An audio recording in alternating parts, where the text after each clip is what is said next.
अस्सलाम वालेकुम नाजरीन, मैं हूं अब्दुल अयाज। 7H न्यूज़ में आपका इस्तकबाल है। गुड्डी मलकापुर के पास ट्रैफिक पुलिस की जानिब से ड्रंक एंड ड्राइव किया गया है। आइए देखते हैं ये रिपोर्ट।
G1 टाउनशिप चिविल्ला गोलापल्ली मोइनाबाद के कामयाब वेंचर के बाद अब नागाराम फ्री जोन में IT companies Shamshabad international airport से सिर्फ 7 किलोमीटर की दूरी पर बेंगलुरु हाईवे और आउटर रिंग रोड के बिल्कुल करीब, जहां पर आप घर बना कर रह सकते हैं। Gated community, drainage, BT road, electricity, water line, footpath जो है बिल्कुल आबादी से जुड़ा हुआ, मस्जिद, government hospital, bus stop, schools, function hall, petrol pump जैसी बुनियादी सहूलत चंद कदम की दूरी पर। स्पॉट रजिस्ट्रेशन और क्लियर टाइटल के साथ सिर्फ और सिर्फ 6,999 रुपए फी गज। जल्दी करिए, आपका ये छोटा सा इन्वेस्टमेंट आपके बच्चों का मुस्तकबिल बदल सकता है। हमारा पता है G1 township beside Madina restaurant, Attapur, pillar number 67। Contact number 8686579696 9550224871।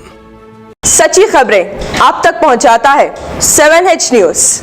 हकीकत जानिए, 7H न्यूज़ देखिए, लाइक कीजिए, शेयर कीजिए और सब्सक्राइब करना ना भूलें। 7H न्यूज़, आपकी आवाज़।